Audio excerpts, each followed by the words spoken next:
Hello guys, welcome to my YouTube channel once again. Thank you for your beautiful response in the last video. तो आज का जो हमारा topic है वो प्रोजेक्टाइल मोशन है विद इलेक्ट्रिक फील्ड। कुछ लोग जिन्होंने 11th क्लास में प्रोजेक्टाइल ठीक से नहीं पढ़ा उनके लिए एक अच्छा रिवीजन भी है। तो वीडियो शुरू से लेकर लास्ट तक पूरा देखना, छोटा ही है, ज़्यादा बड़ा नहीं है। बस प्रोजेक्टाइल के इलेक्ट्रिक फील्ड के साथ डिफरेंट केसेस हम पढ़ेंगे। उसके बेस पे बहुत सारी वैरायटी ऑफ प्रॉब्लम आपको डिफरेंट बुक में मिलेंगी। मैं सारे जनरलाइज केस जितने भी पॉसिबल होते हैं सब डिस्कस करूंगा एक एक करके। बस पूरे वीडियो को शुरू से लेकर लास्ट तक ध्यान से देखना, राइट। तो प्रोसीड करते हैं अपने टॉपिक पे डायरेक्ट। टॉपिक का नाम तो मैंने बता ही दिया है, projectile motion with electric field and gravity. पहला केस हम उठाते हैं जहां पे इलेक्ट्रिक फील्ड वर्टिकली डाउनवर्ड है अलोंग विद द ग्रेविटी। मतलब पूरा सिनेरियो क्लियर करता हूं। देखना, मान लो मैंने ऐसा बोला कि ये एक हॉरिजॉन्टल ग्राउंड है, ध्यान से मेरी बात सुनना। इस हॉरिजॉन्टल ग्राउंड पे मैंने एक पार्टिकल लिया जिसका चार्ज Q है, मास m है। यहां से मैंने उसको थीटा एंगल बना के प्रोजेक्ट कर दिया स्पीड v से, राइट। ग्रेविटी डाउनवर्ड है और इलेक्ट्रिक फील्ड भी क्या है, डाउनवर्ड है।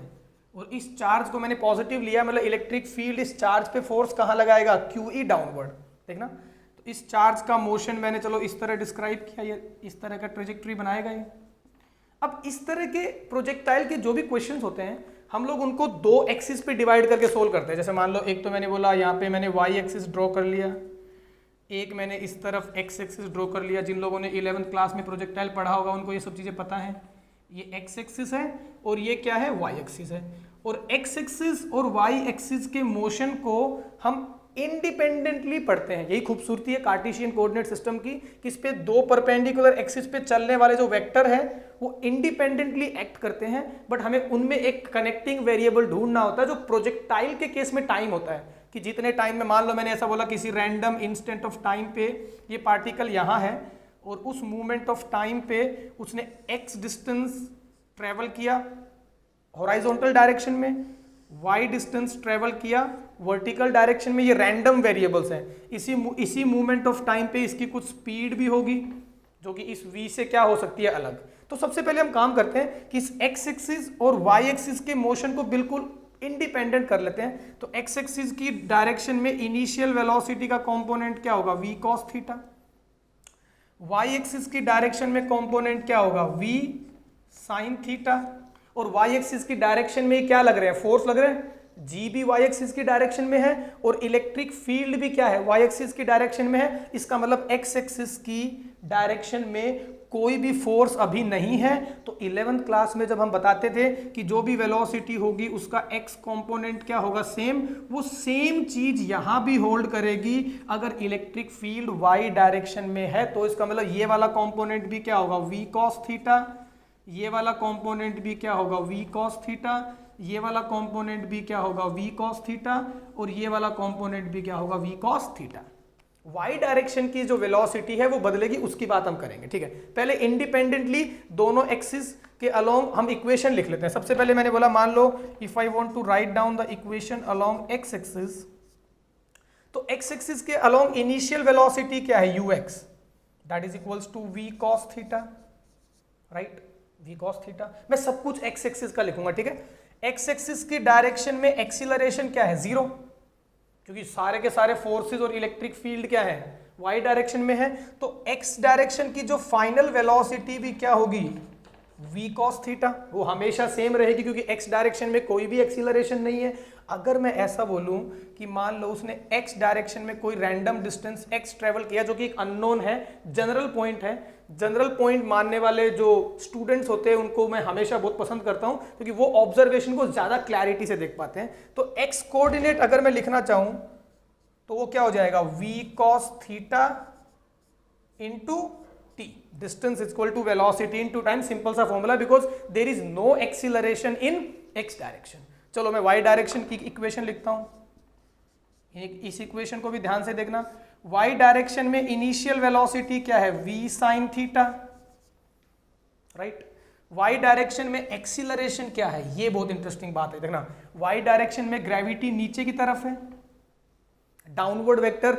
जिनको साइन कन्वेंशन का आइडिया नहीं है उनको मैं समझा दूं कि राइटवर्ड वेक्टर पॉजिटिव होता है, लेफ्टवर्ड वेक्टर नेगेटिव होता है, अपवर्ड वेक्टर पॉजिटिव लेता हूं मैं और डाउनवर्ड वेक्टर में क्या लेता हूं, नेगेटिव। वाई डायरेक्शन की इनिशियल वेलोसिटी अपवर्ड है तो ये वाला वेक्टर मेरे लिए क्या हो गया, पॉजिटिव।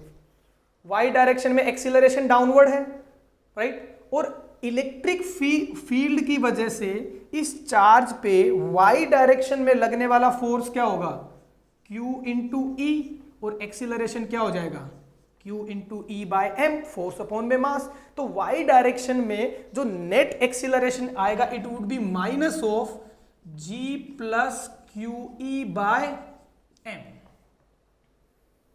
इसको मैं डायरेक्टली ऐड कर सकता हूं। अब अगर मान ले कोई मुझे बोले इलेक्ट्रिक फील्ड ऊपर होता तो क्या हो जाता, G minus Q E by M, provided इस क्यू ई बाय एम की वैल्यू G से बड़ी नहीं होनी चाहिए। उस केस में अगर तुम इलेक्ट्रिक फील्ड ऊपर लगा रहे हो और क्यू ई बाय एम की वैल्यू G से बड़ी होगी तो फिर ये पार्टिकल वाई डायरेक्शन में ऊपर ही चलता रहेगा हमेशा, क्योंकि एक्सीलरेशन भी ऊपर, वेलोसिटी भी ऊपर, ये ऐसे ही चलता जाएगा, नीचे कभी भी आएगा ही नहीं।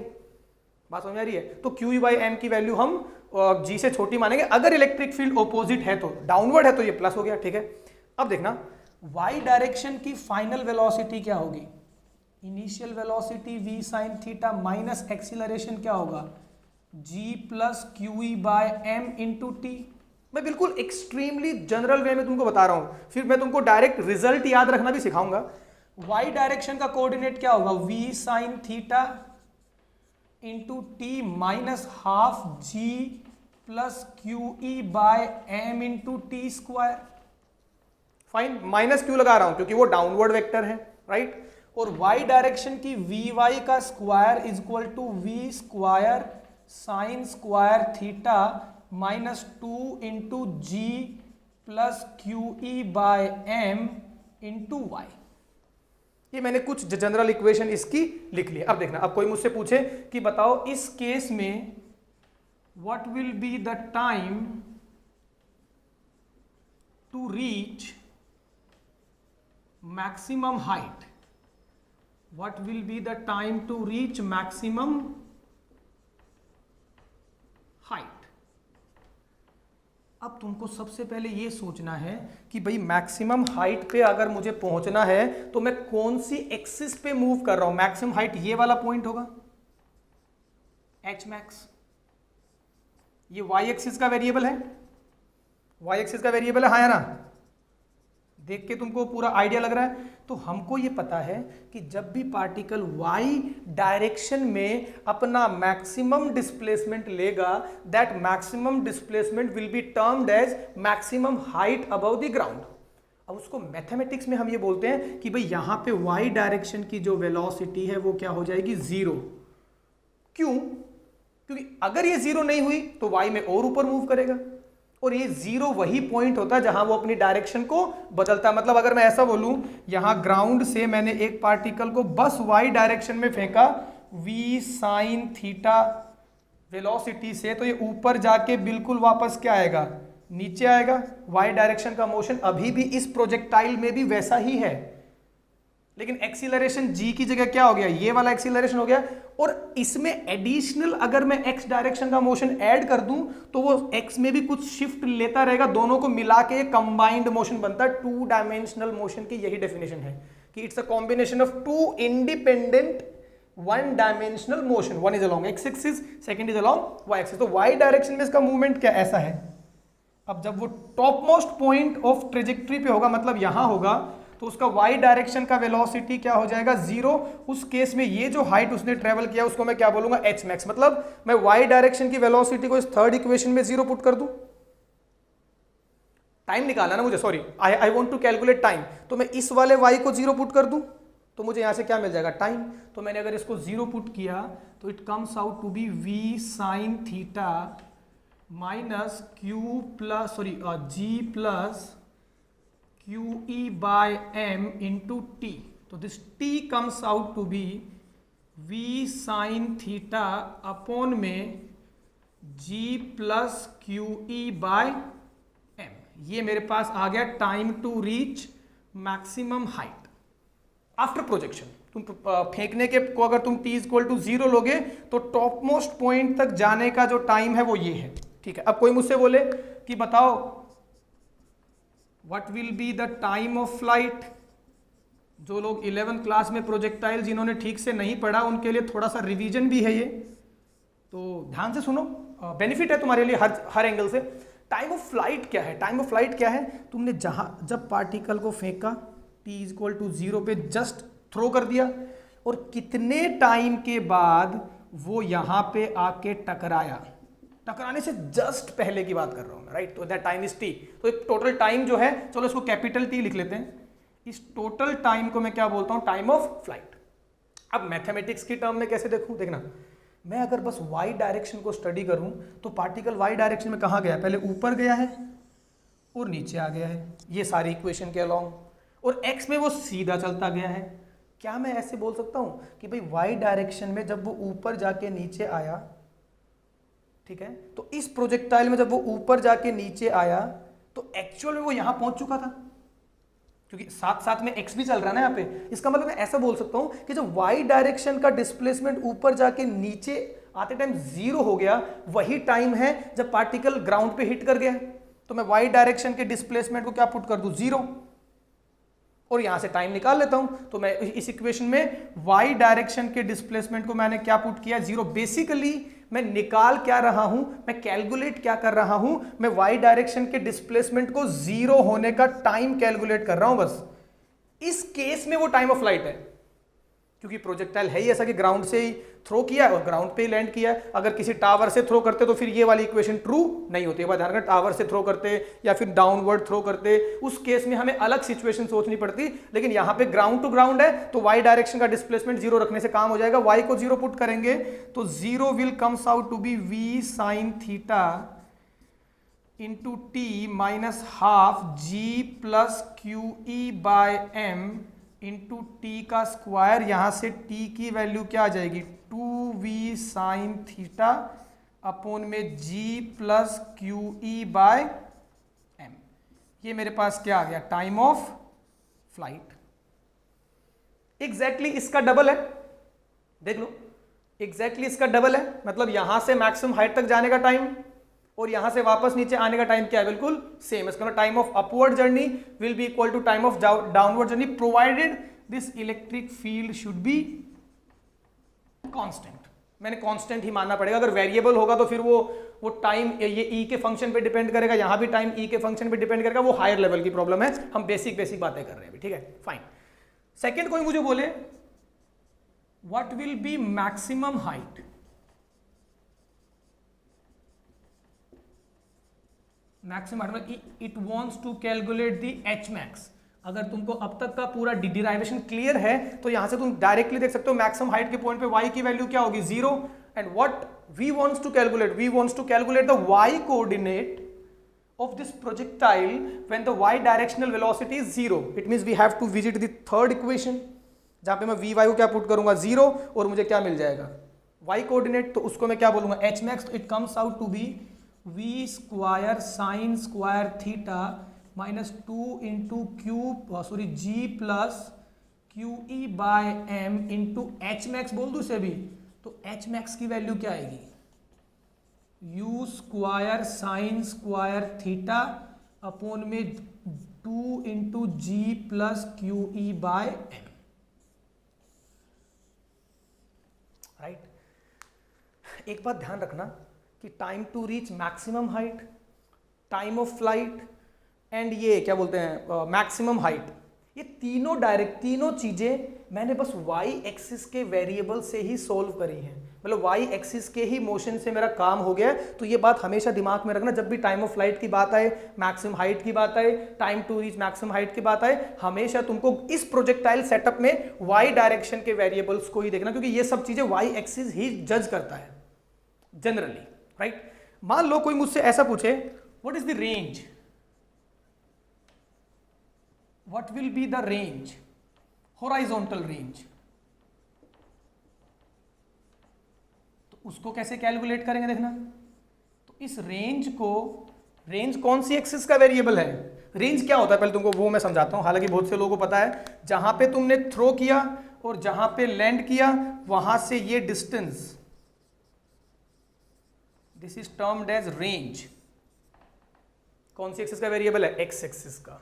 जितने टाइम में पार्टिकल ऊपर जाके नीचे आ गया, गिर गया, उतने टाइम में जितना हॉराइजॉन्टल डिस्प्लेसमेंट हुआ, that is called range mathematically, कि the time in which particle thrown and landed upon the ground, in the same time the horizontal displacement taken by the particle is called what, range.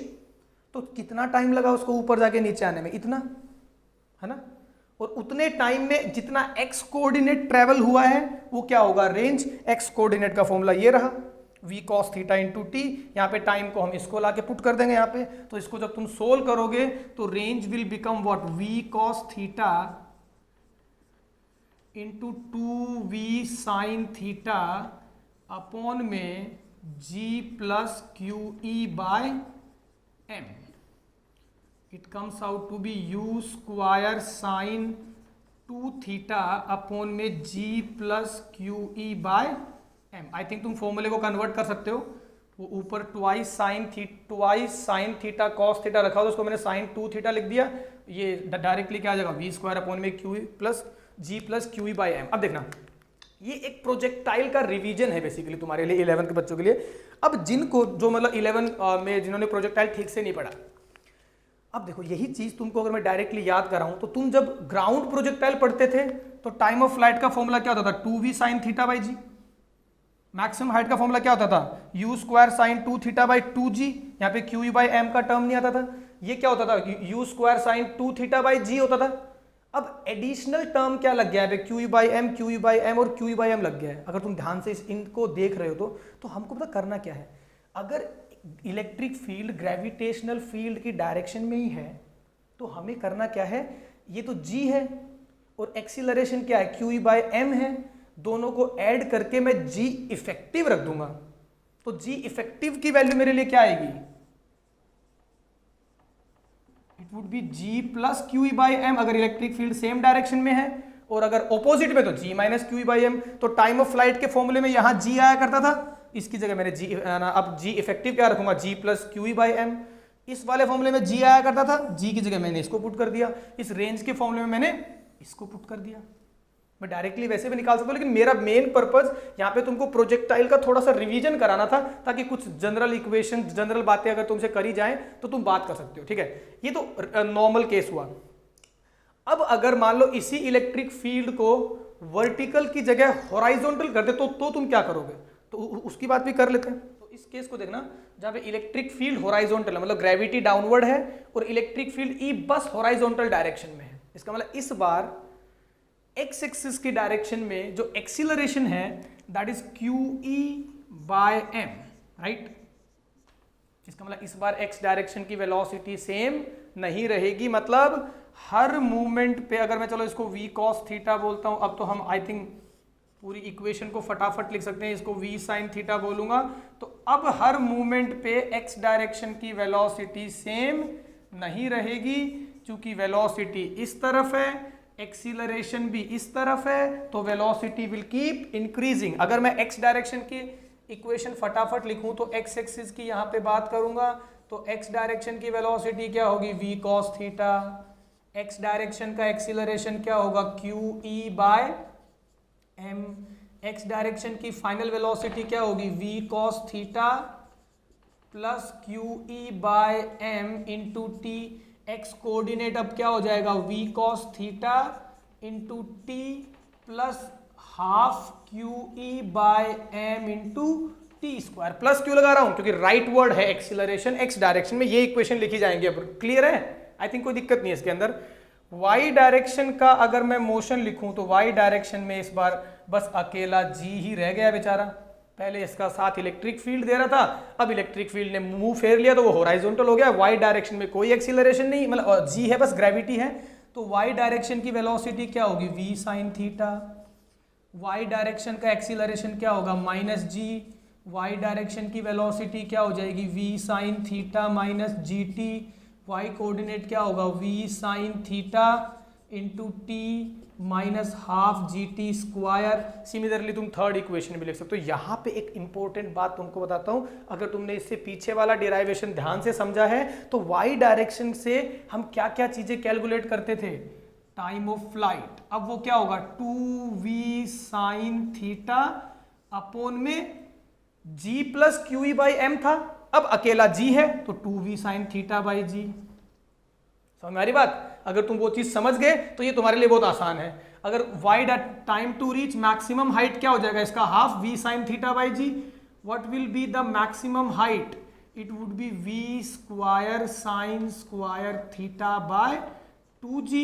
पहले क्या था, g plus Q by M. इसका मतलब अब y direction से calculated variable पे बस effective acceleration g होगा, और हम जानते हैं कि y डायरेक्शन पे हम क्या निकालते हैं, time of flight and maximum height. Clear? लेकिन x डायरेक्शन का जो वेरिएबल था हमारे पास, दैट वाज रेंज, राइट?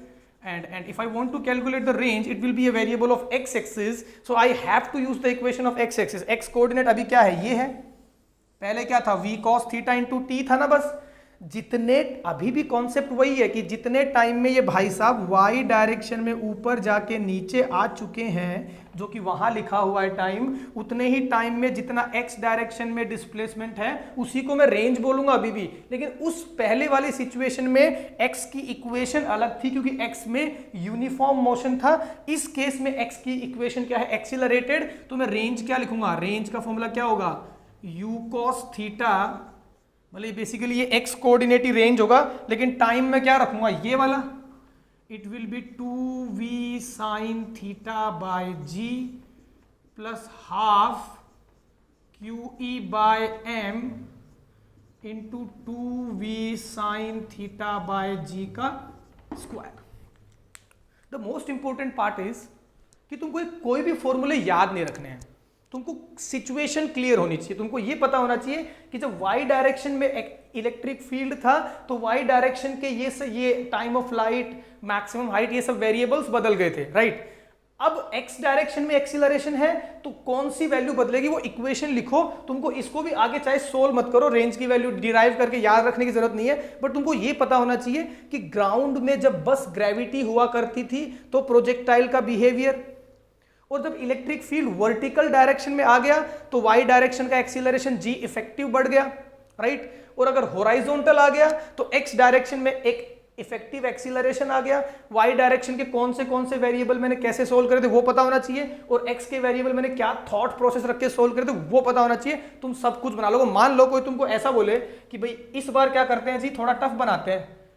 अब ये डिराइवेशन मैं जो है यहाँ पे क्लास में सोल्व नहीं करूंगा, मैं चाहूंगा कि तुम सब लोग खुद सोल्व करो इसे घर पे बैठ के। अगर तुम सिंसियरली मेरे चैनल को फॉलो कर रहे हो, तुम सिंसियरली यहाँ से चीज़ें सीख रहे हो, यहाँ से चीज़ों को सीख के तुम अपनी बुक्स में अच्छे अच्छे प्रॉब्लम सोल्व करने में यूज कर रहे हो, तो मैं तुमको एक काम देता हूँ। काम ये है कि प्रोजेक्टाइल तो वही है, इस बार ये एक्स एक्सिस है और ये क्या है, वाई एक्सिस है। इस बार क्या बोला है कि भी ग्रेविटी तो इस तरफ है, इलेक्ट्रिक फील्ड का x डायरेक्शन में कंपोनेंट Ex है और y डायरेक्शन में कंपोनेंट क्या है, Ey है।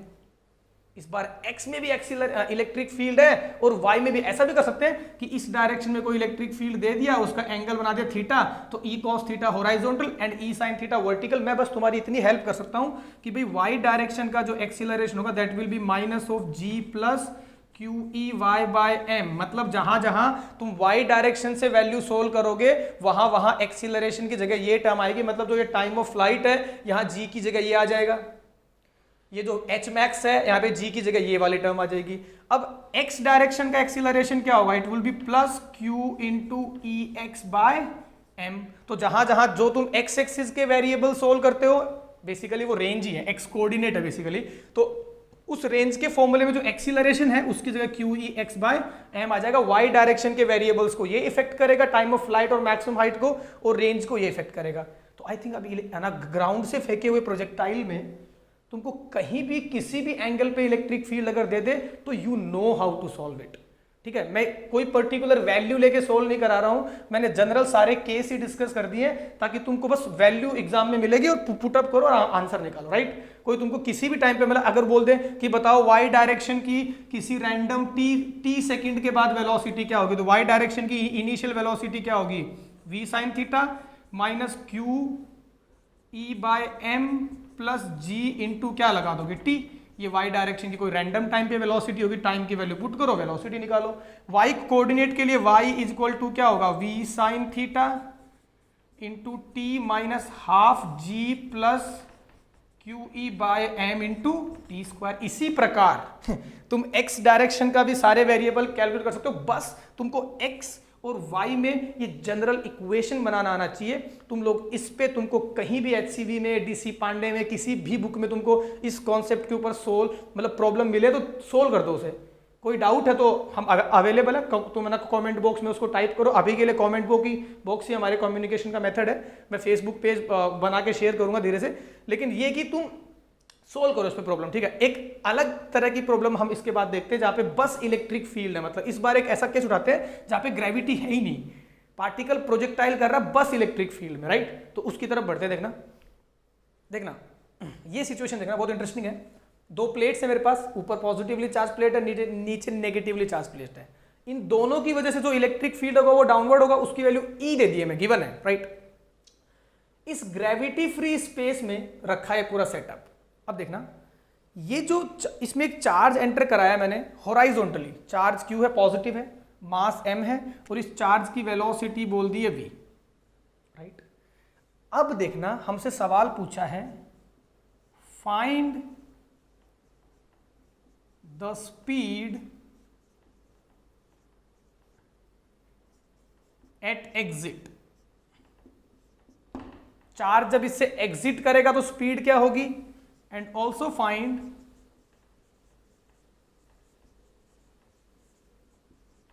Angle of deflection. बहुत अच्छा प्रॉब्लम है ये, सीरियसली इसमें तुमको बहुत सारी चीजें बताऊंगा मैं। अब देखना मैं अगर ऐसा बोलूं जिस तरफ चार्ज एंटर किया है मैंने उस डायरेक्शन को तो एक्स एक्सिस ले लिया है, राइट। उसके परपेंडिकुलर डायरेक्शन को मैंने क्या ले लिया है, वाई एक्सिस ले लिया है। I am just talking about two perpendicular lines, I am not naming them X axis and Y axis. मैंने दो लाइन ले ली है, राइट। अब इलेक्ट्रिक फील्ड इस लाइन के अलोंग है ना, ठीक है। तो जैसे ही ये चार्ज पार्टिकल इस इलेक्ट्रिक फील्ड के अंदर एंटर करेगा तो इसकी वेलोसिटी यहां v है। इलेक्ट्रिक फील्ड इस वेलोसिटी के परपेंडिकुलर डाउनवर्ड है। इस वेलोसिटी का इस डायरेक्शन में जो कंपोनेंट है दैट इज 0। एक्स डायरेक्शन में ही सारी वेलोसिटी है, मतलब y डायरेक्शन की वेलोसिटी इनिशियली क्या है 0, और y डायरेक्शन में एक्सीलरेशन क्या है, downward acceleration, that is QE by m। We know that. एक बात तो यहां पे श्योर है कि भाई जो x डायरेक्शन की वेलोसिटी है उसमें कोई भी चेंज नहीं आएगा, क्योंकि फोर्स हमेशा उस x डायरेक्शन की वेलोसिटी के परपेंडिकुलर है, राइट। लेकिन अगर मैं ऐसा बोलूं y डायरेक्शन में u 0 है लेकिन एक्सीलरेशन तो है, तो y डायरेक्शन में धीरे धीरे पार्टिकल क्या आएगा, नीचे। इसका मतलब इसका एक्चुअल जो मोशन होगा वो कैसा होगा, ऐसा करके ये यहां बाहर निकल जाएगा ऐसे, right. This will be the total y coordinate, displaced y coordinate. And let suppose plate का लेंथ L0 है जो कि एक x कोऑर्डिनेट है। ध्यान से मेरी बात सुनना तुम लोग, बहुत अच्छा प्रॉब्लम है ये। अब देखना मैं अगर ऐसा बोलूं कि भाई चूंकि हर मूवमेंट पे जितनी भी वेलोसिटी हो उनका x कोऑर्डिनेट तो हमेशा क्या रहेगा, सेम, और y डायरेक्शन की स्पीड धीरे धीरे क्या होती रहेगी, बढ़ती रहेगी। मैं ऐसा बोल सकता हूं, क्लियर। तो अगर मैं ऐसा बोलूं कि भाई x डायरेक्शन में जो भी डिस्टेंस वो ट्रेवल करेगा वो एक कांस्टेंट वेलोसिटी से करेगा।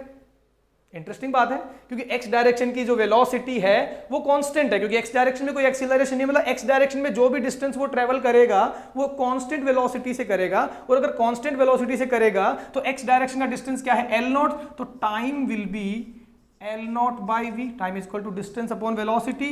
ये क्या होगा, टाइम ऑफ क्रॉसिंग।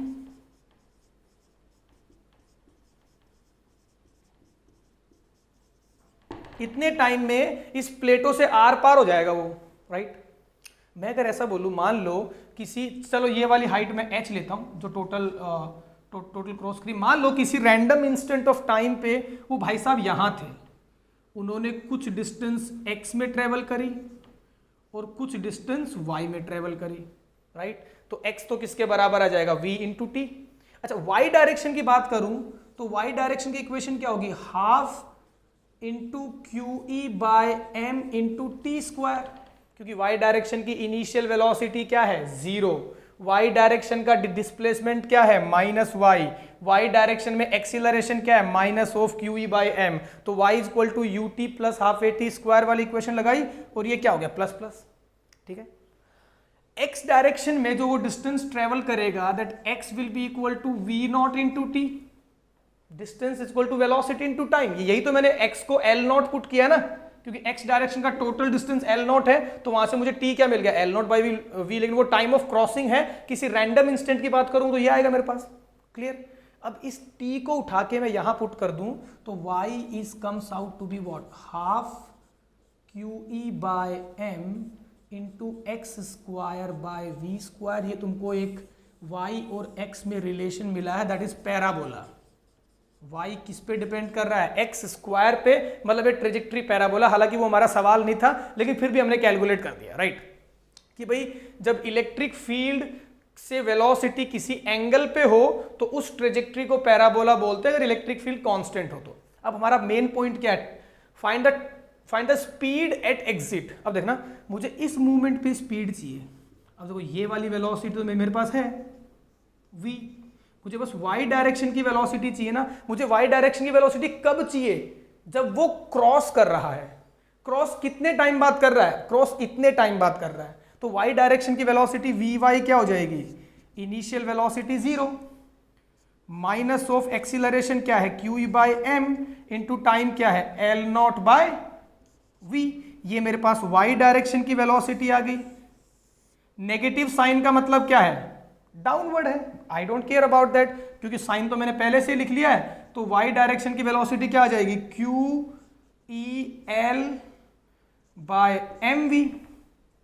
अब कोई मुझसे ऐसा पूछे कि बताओ y डायरेक्शन की स्पीड क्या होगी, तो अंडर रूट ऑफ दिस का square plus under root of this का स्क्वायर। तो मैं अगर ऐसे बोलूं what will be the speed, then the speed will be under root of v square plus qe/m into L0/v का होल स्क्वायर। थोड़ा अजीब सा एक्सप्रेशन है, बट हाँ यही सच है। कोई पूछे एंगल ऑफ डिफ्लेक्शन क्या होगा, तो देखो एंगल ऑफ डिफ्लेक्शन होता क्या है, पहले पार्टिकल ऐसे जा रहा था, अब पार्टिकल ऐसे जा रहा है, तो ऐसे एंटर हुआ, ऐसे एग्जिट हुआ, तो कितना एंगल घूमा, लेट सपोज डेल्टा। यही डेल्टा एंगल क्या है, एंगल ऑफ डिफ्लेक्शन। इसी डेल्टा को मैं यहां ड्रॉ कर दूं, राइट। एक काम करते, उस एंड वाले को उठा के यहां ले आते, इस तरफ तो क्या है v, इस तरफ क्या है qe/L/mv,